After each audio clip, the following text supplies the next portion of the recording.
नमस्कार दोस्तों, एक बार फिर स्वागत है आपका अपने YouTube चैनल टारगेट स्टडी 2.0 में। और आज हम बात करने वाले हैं आधुनिक भारत का इतिहास। आधुनिक भारत का इतिहास एक ऐसा विषय है जिससे रिलेटेड बहुत सारे प्रश्न प्रतियोगी परीक्षाओं में पूछे जाते हैं। और अब तो प्रश्नों का जो स्तर है इतना कठिन कर दिया है, यानी जो प्रश्न अब पूछे जाते हैं कॉन्सेप्ट बेस पर पूछे जाते हैं। और जहाँ तक आपको पूरा कॉन्सेप्ट क्लियर नहीं होता आप उन प्रश्नों पे हल नहीं निकाल सकते। तो ऐसे प्रश्नों के आधार पर ही हम आज से आधुनिक भारत का इतिहास इसके रिगार्डिंग एक ये मान के चलिए बहुत लंबा कोर्स प्रारंभ करने जा रहे हैं। उसमें हम आपको संपूर्ण भारत के आधुनिक इतिहास के बारे में हम तो कक्षाओं के माध्यम से आप तक पहुंचाने का प्रयास करेंगे। लेकिन उससे पहले अभी तक आपने हमारे चैनल को सब्सक्राइब नहीं किया, सब्सक्राइब करें, साथ ही बेल आइकन को प्रेस करें जिससे जो भी नए अपडेट्स होते हैं वो आपको समय समय पर मिल जाए। तो आइए आज स्टार्ट करते हैं आज की अपनी क्लास। कौन सी? आधुनिक भारत का इतिहास। और इसका पहला टॉपिक है भारत में यूरोपीय कंपनियों का आगमन। भारत में यूरोपीय कंपनियां क्यों आई, क्या कारण रहे होंगे कि उनको यूरोपीय कंपनियों को भारत आने की आवश्यकता पड़ी।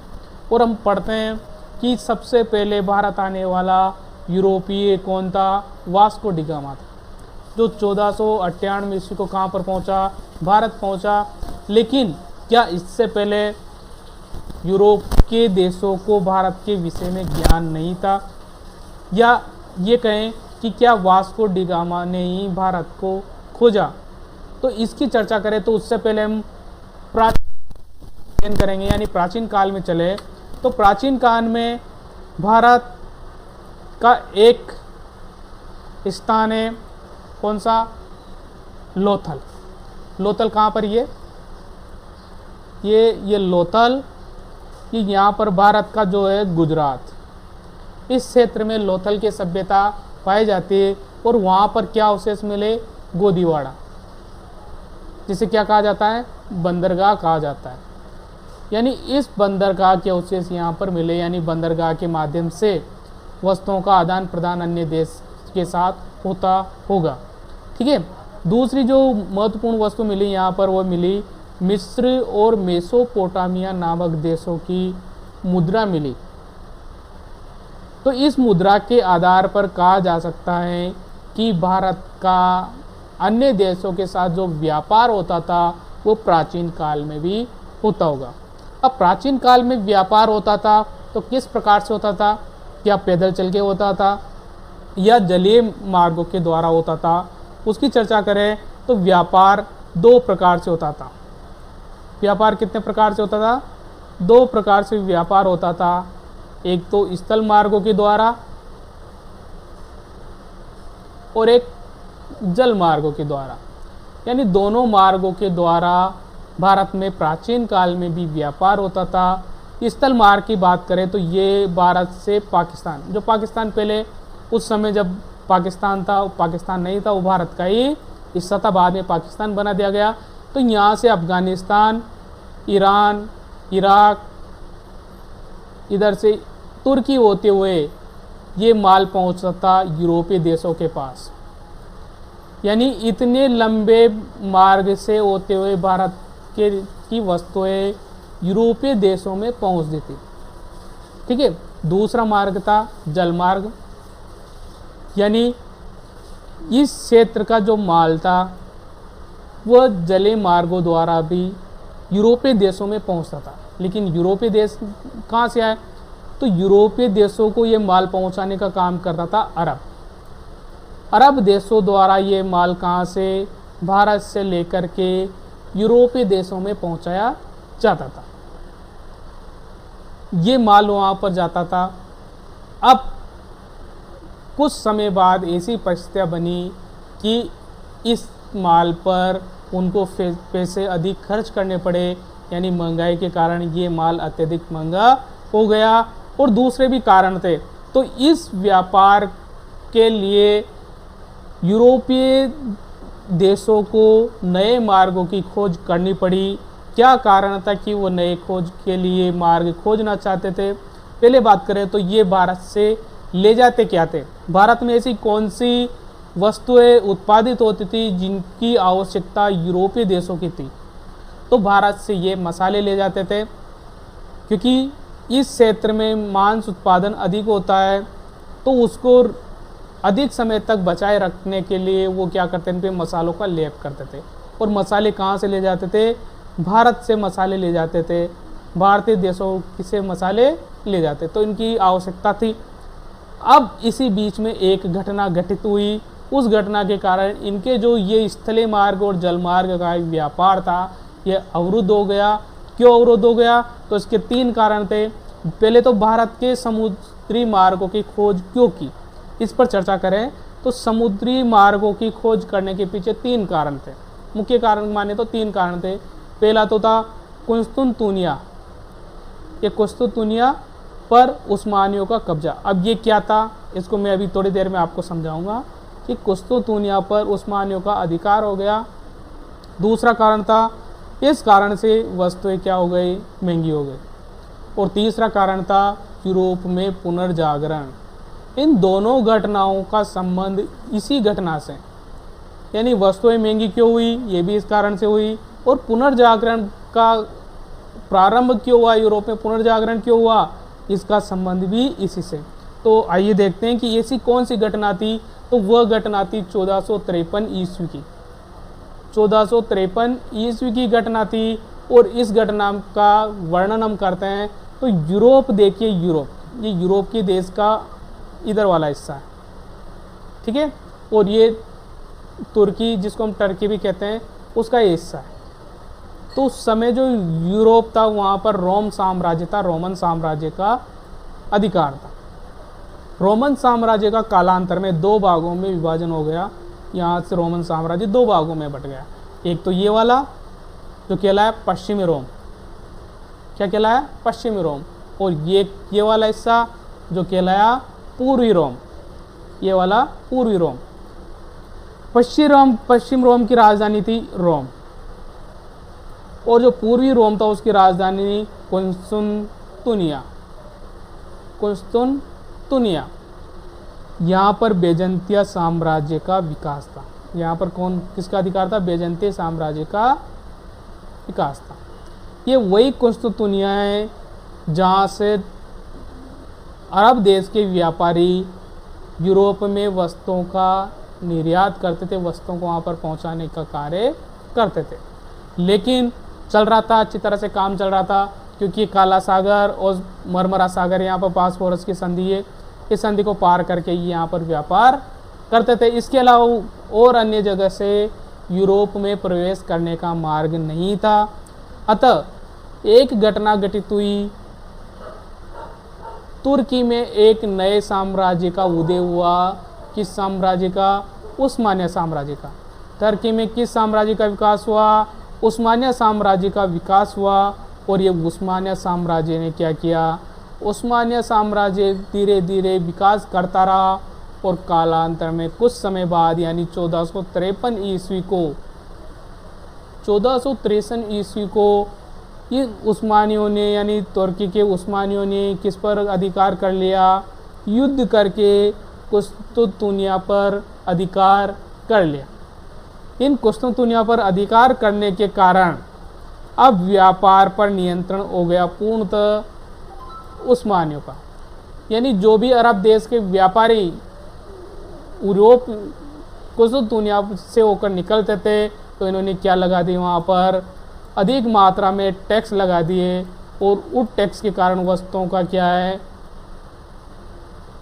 क्या महंगाई बढ़ गई। आपने देखा कि उन वस्तुओं के कारण, उस घटना के कारण वस्तुएं और अधिक महंगी हो गई, ठीक है, और अधिक महंगी हो गई। और दूसरा कारण ये हुआ कि जब ये जो क्षेत्र था, कौन सा, ये वाला कुस्तुनतुनिया वाला जो क्षेत्र था, ये धर्म का केंद्र था, यानी उनका धार्मिक केंद्र था। और इस धार्मिक केंद्र पर किसका अधिकार हो गया, इस धार्मिक केंद्र पर अधिकार हो गया उस्मानियों का। तो जब यहाँ से धार्मिक केंद्र का विकास पर उस्मानियों का अधिकार हुआ, तो ये धार्मिक जो गुरु थे ये कहाँ पर प्लान करने लगे, ये स्पेन, पश्चिमी रोम से निकलकर पश्चिम यूरोप में अलग अलग स्थानों पर प्लान करने लगे। साथ में क्या ले गए, यहाँ के जो धार्मिक ग्रंथ थे उनको साथ लेके चले गए। अब जब ये वहाँ पर पहुँचे तो उन लोगों ने इनके धार्मिक ग्रंथों को देखा, उनको पढ़ने से उनका विकास हुआ और प्रिंट प्रेस के माध्यम से उनको और अधिक विकास होते होते इस क्षेत्र में क्या हो गया, पुनर्जागरण हुआ। यानी इनमें तार्किक और वैज्ञानिक सोच का विकास हुआ। जो अब तक दबी हुई थी वो सोच उनकी बाहर निकली। और इन्हीं तीनों कारणों के कारण जो भारत से माल जाता था वो क्या हो गया, अवरुद्ध हो गया और इस क्षेत्र से माल लेना बिल्कुल भी कठिन हो गया। ऐसे में क्या किया, यूरोपीय देशों ने सोचा कि नए मार्गों की खोज की जाए, नए मार्गों की खोज करेंगे और नए मार्गों से हम भारत से माल यूरोप के देशों में लेकर आएंगे।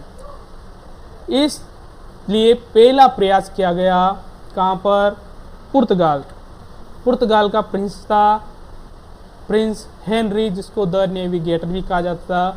वह समुद्री यात्राएं करने में विश्वास रखता था, उनको सहयोग प्रदान करता था। तो पहला जो पुर्तगाली प्रयास हुआ, पहला जो प्रयास किया गया वो कब किया गया, आपसे पूछा जा सकता है कि भारत की खोज करने के लिए, भारत के समुद्री मार्ग की खोज करने के लिए यूरोप ने सबसे पहला जो किया था क्या प्रयास, वो किसके नेतृत्व में किया था, वो किया था बार्तोलोमो डियाज। पहला जो प्रयास किया था बार्तोलोमो डियाज, जो कहाँ का था, पुर्तगाल का निवासी था। 1487 ईस्वी में इसको भेजा गया, कहाँ से, पुर्तगाल से। और यहाँ से होते हुए ये अफ्रीका के पश्चिमी तट पर होते हुए कि यहाँ पर पहुँच के, यहाँ पर पहुँच करके इन्होंने यहाँ पर एक अंतरीप की खोज की। वो क्या था, उत्तमासा अंतरीप। और इसको वर्तमान में क्या कहा जाता है, इसको वर्तमान में कहा जाता है केप ऑफ गुड होप, यानी केप ऑफ गुड होप वर्तमान में कहा जाता है। अब प्रश्न ये भी पूछा जा सकता है कि जब बार्तोलोमो डियाज जो भारत की खोज करने के लिए निकला था वो किस महाद्वीप पर पहुंचा, तो उत्तमासा महाद्वीप। उसको वर्तमान में क्या कहा जाता है, उसको केप ऑफ गुड होप कहा जाता है। और प्रश्न पूछा जाए कि उसे बार्तोलोमो डियाज ने क्या कहा, तो ये आपको याद रखना है, उसको कहा था तूफानी अंतरीप। यानी बार्तोलोमो डियाज ने इसको क्या कहा, तूफानी अंतरीप का। ठीक है, यहाँ से ये वापस रिटर्न हो गया और ये वापस पहुँच गया पुर्तगाल। ठीक है, यानी यहाँ तक का तो अनुभव किनको हो गया, पुर्तगालियों को यहाँ तक का तो अनुभव हो गया कि यहाँ तक हम मार्ग के लिए जा सकते हैं। इसके बाद दूसरा प्रयास किया वो स्पेन ने किया। यानी स्पेन से एक व्यक्ति जिसका नाम कोलंबस था, ये स्पेन का निवासी था। 1492 ईस्वी में, कब, 1492 ईस्वी में ये भारत की खोज करने के लिए निकला। कहाँ से, स्पेन से। लेकिन ये क्या है, मार्ग भटक गया। और मार्ग भटकने के कारण ये कहाँ पहुँच गया, ये अमेरिका पहुँच गया। तो प्रश्न आ जाए अमेरिका की खोज किसने की, यानी अमेरिका के लिए जलीय मार्ग की खोज किसने की, तो कोलंबस ने की थी। कब की थी, 1492 ईस्वी में। फिर तीसरा प्रयास किया गया वापस पुर्तगाल से।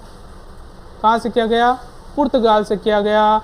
और पुर्तगाल से जो प्रयास किया उसका जो अब किसके निर्देशन में भेजा, वास्को डी गामा को भेजा गया। कहाँ से, पुर्तगाल से। कहाँ के लिए, भारत के लिए। तो पुर्तगाल को यहाँ से लेकर उत्तमासा अंतरीप यानी केप ऑफ गुड होप, यानी जिसको कहते हैं हम तूफानी अंतरीप, जिसको बार्तोलोमो डियाज ने किया, यहाँ तक का मार्ग पुर्तगालियों को पता था। वास्को डी गामा यहाँ से प्रारंभ हुआ 1947 को, सॉरी 1497 को। 1497 को यहाँ से प्रारंभ हुआ वो, और यहाँ तक पहुँच गया, इस क्षेत्र तक पहुँच गया। अब यहाँ पर क्या हुआ, एक गुजराती पथ प्रदर्शक ने उनका क्या किया, मार्गदर्शन किया। अब आप प्रश्न आपके लिए, आपको ये बताना है कि वह गुजराती धर्म प्रवर्तक कौन था, पद प्रदर्शक कौन था, जिसने वास्को डी गामा को भारत पहुंचने के लिए उसका पद प्रदर्शन किया था। आपको कमेंट करके बताना है, ठीक है। यहाँ से प्रारंभ होकर के वास्को डी गामा यहाँ होकर के वो पहुंचा यहाँ पर, इस जगह। अब इस जगह क्या है, इस जगह कालीकट नामक बंदरगाह पर उसने अपना जहाज उतारा। कौन से पर, कालीकट पर। यहाँ पर पहुंचकर उसने अपना जहाज उतारा और यहाँ के जो राजा थे उसको उस समय कहा था जमोरीन। जमोरीन ने उनका स्वागत किया। जमोरीन ने उनका स्वागत किया और यहाँ से कुछ मसाले ले जाने के लिए उनको अनुमति दी गई। वैसे मांगी उन्होंने कंपनी फैक्ट्री खोलने की थी, लेकिन वो नहीं मिली। उनको अनुमति मिली केवल आप यहाँ से मसाले ले जा सकते हैं, ठीक है। और ऐसा माना जाता है कि जब ये अरब के व्यापारी थे, इनका एक जहाज को कोलंबस ने लूट करके जमोरीन राजा को उपहार में दिया था। यानी कोलंबस ने यह पता कर लिया था कि यदि इस क्षेत्र पर अधिकार कर लिया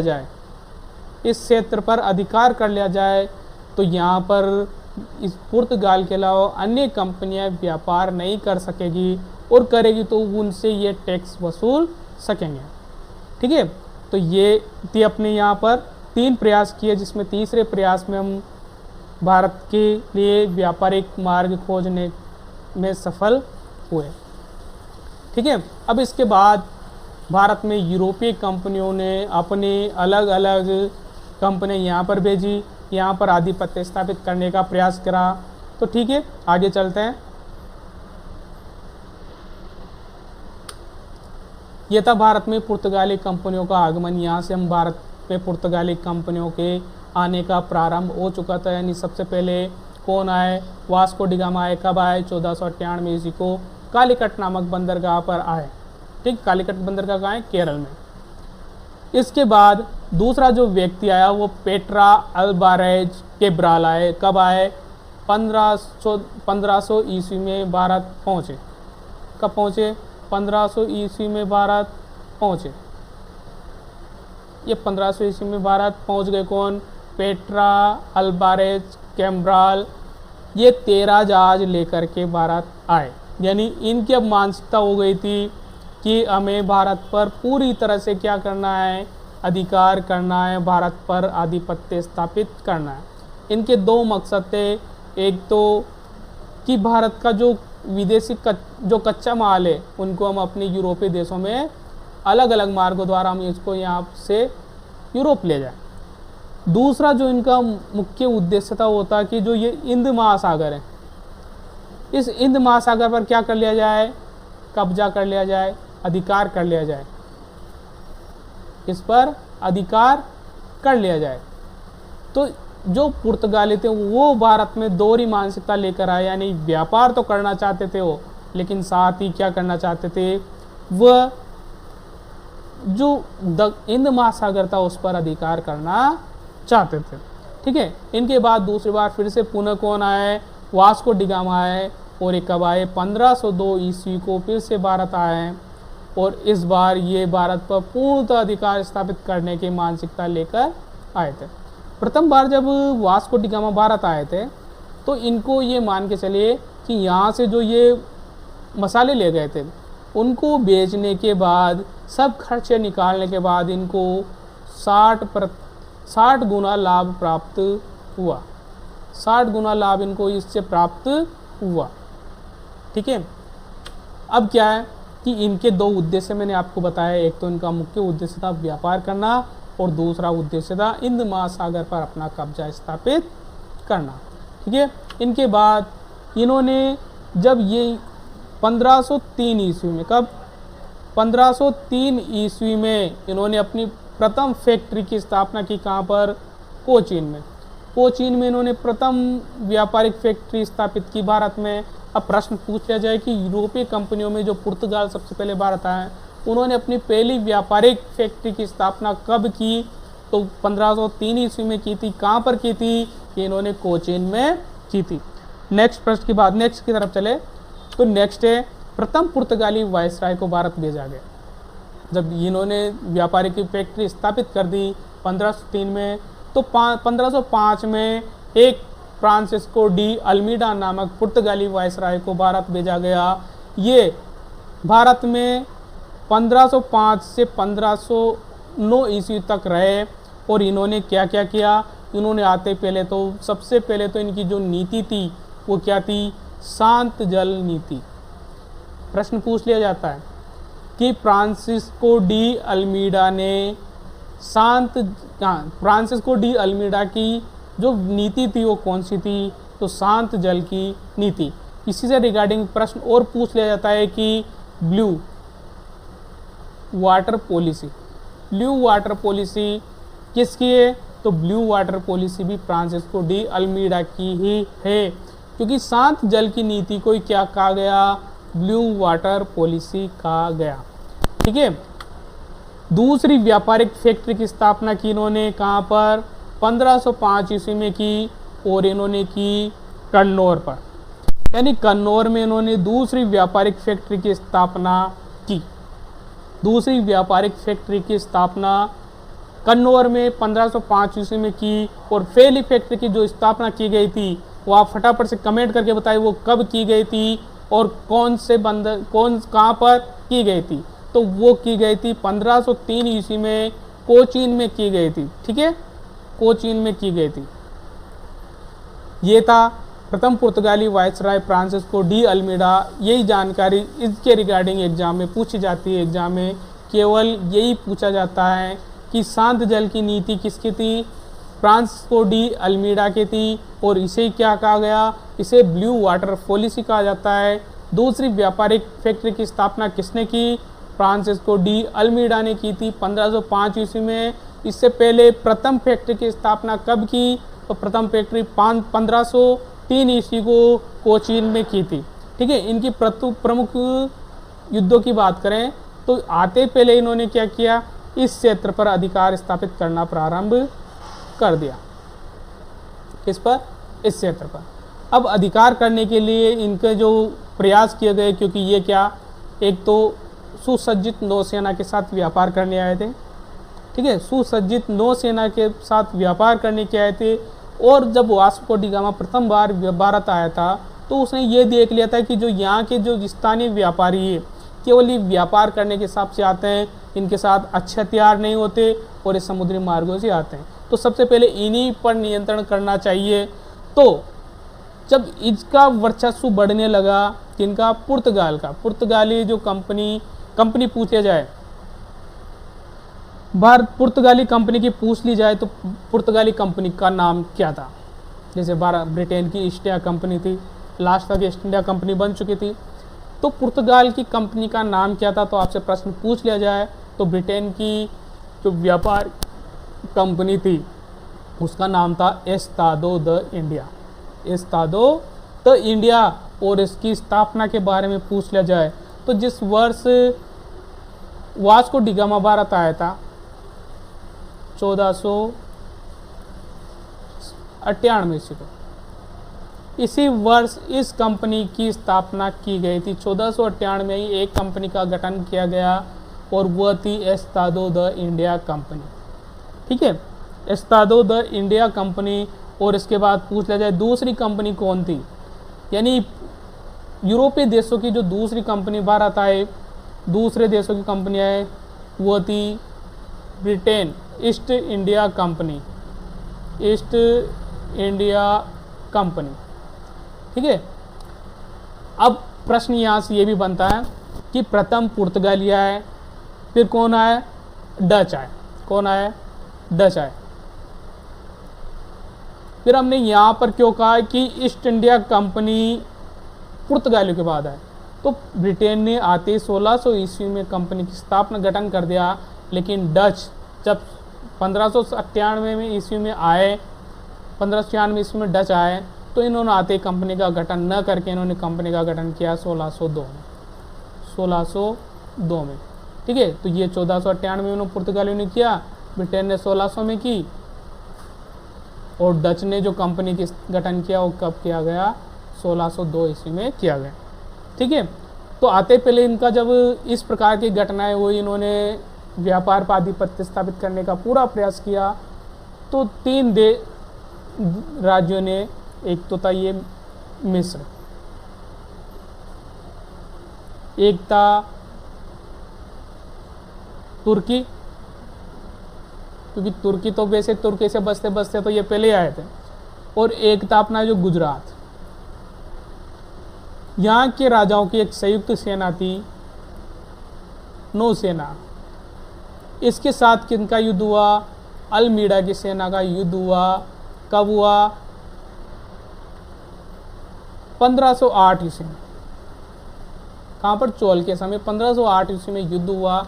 तो इन तीनों सेनाओं का जब युद्ध हुआ, तीनों सेनाओं के साथ युद्ध हुआ, तो अल्मीड़ा की क्या हो गई, पराजय हो गई।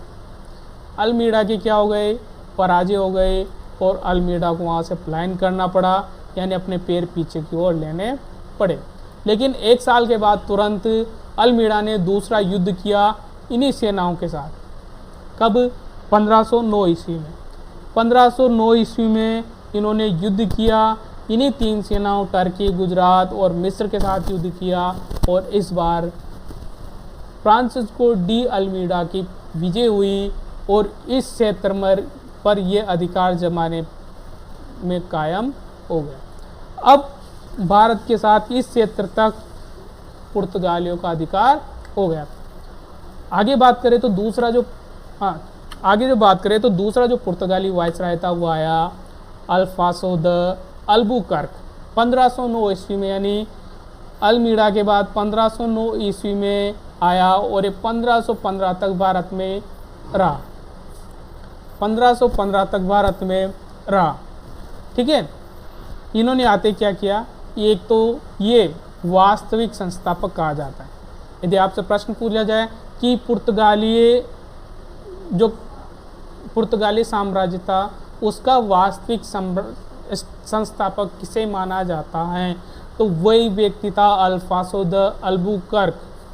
इसको वास्तविक संस्थापक, भारत में वास्तविक संस्थापक माना जाता है।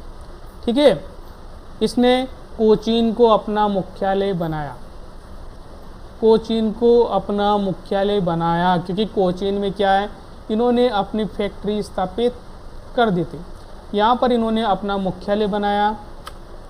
इसके बाद एक नीति थी इनकी, जिसके कारण इनकी विरोध भी किया जाता है, और इस साम्राज्य के पतन का एक मुख्य कारण भी माना जाता है, वो थी विवाह नीति।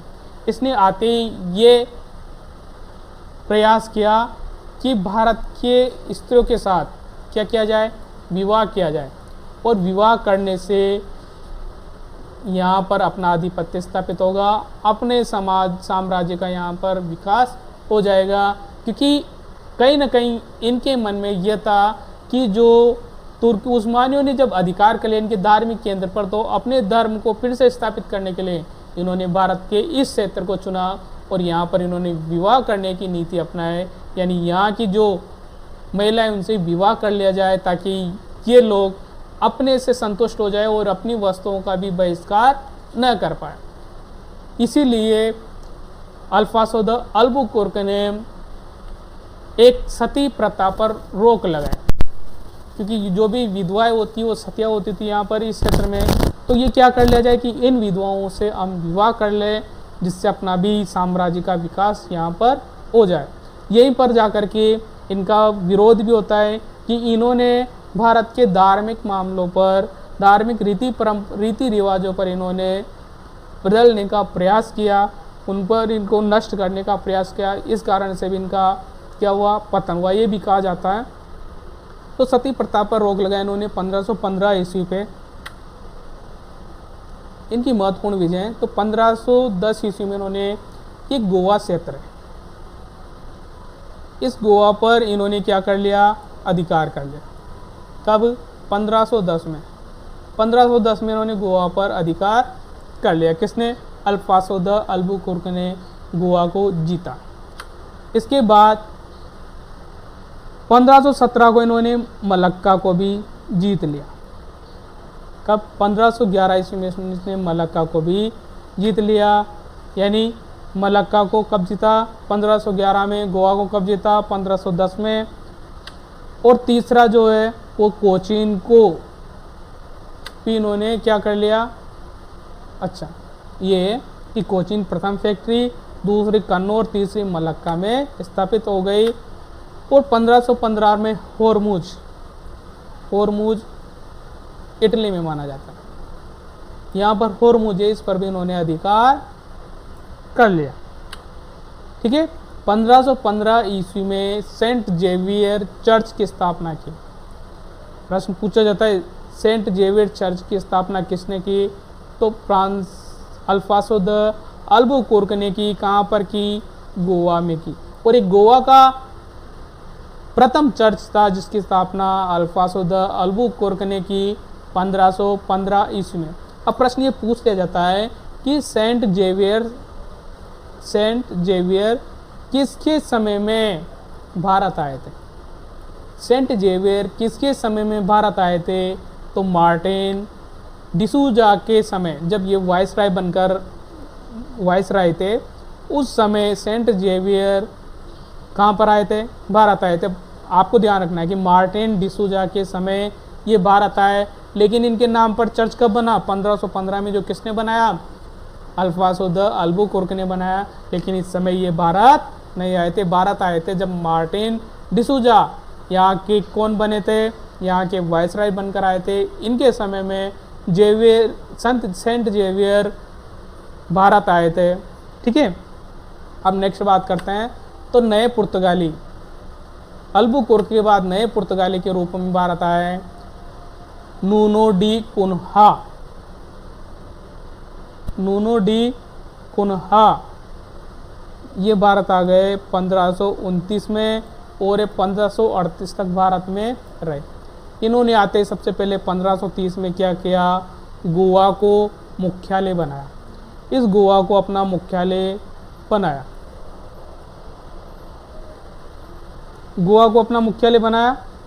और यहाँ से इन्होंने व्यापार करना प्रारंभ किया। यही इनकी राजधानी बना। सैद्धांतिक तौर पर जो पुर्तगालियों की राजधानी थी वो गोवा ही थी। इस गोवा को इन्होंने अपना मुख्यालय बनाया। कब? 1530 में। अब प्रश्न आ जाए कि गोवा को किसने जीता था? तो गोवा को इससे पहले कौन थे? अल्बुकुर्क ने जीता था। ठीक है। और राजधानी किसने बनाया? तो नूनो डी कुन्हा ने इसको 1530 में अपनी राजधानी बनाया। इनकी महत्वपूर्ण विजय थी। क्या क्या थी इनकी महत्वपूर्ण विजय? इन्होंने केवल 1534 में कृष्णा बेसिन, 1534 में जो कर्नाटक का क्षेत्र है कृष्णा बेसिन, इस पर इन्होंने पूर्ण अधिकार कर लिया। इस क्षेत्र पर इन्होंने अधिकार कर लिया। यानी कृष्णा बेसिन पर अधिकार किया किसने? नूनो डी कुन्हा ने। कब किया? 1534 में। और एक महत्वपूर्ण विजय और थी इनकी कि 1535 ईस्वी में इन्होंने दीव, ये दीव यहाँ पर है, 1535 में इन्होंने दीव पर भी अधिकार कर लिया। ठीक है। 1503 में अधिकार कर लिया। यहाँ पर इनका साम्राज्य बिल्कुल ये मान के चले कि इनके बाद कोई जो आए वो इतने समर्थ नहीं थे, क्योंकि ये अंग्रेज आ चुके थे और अंग्रेज़ों ने इनके अधिकार के क्षेत्रों को छीनना प्रारंभ कर देता। इसके विषय में महत्वपूर्ण जो प्रश्न बनते हैं वो कौन कौन से मैं वो भी आपको बता देता हूँ। एक व्यवस्था थी इनकी कार्टेज आर्मेडा काफिला व्यवस्था। आपको पता है कि इनकी दो मानसिकताएं थी, व्यापार करना और हिंद महासागर पर अधिकार करना। तो उन्होंने एक व्यवस्था लागू की जो वाइसराय अल्मीडा भारत आए थे, उन्होंने दो व्यवस्थाएं लागू की। एक तो कार्टेज आर्मेडा कार्टेज और दूसरी काफिला व्यवस्था। इस व्यवस्था के तहत इनको क्या करना होता था कि ये टैक्स वसूल करते थे। क्या वसूल करते थे? टैक्स वसूल करते थे।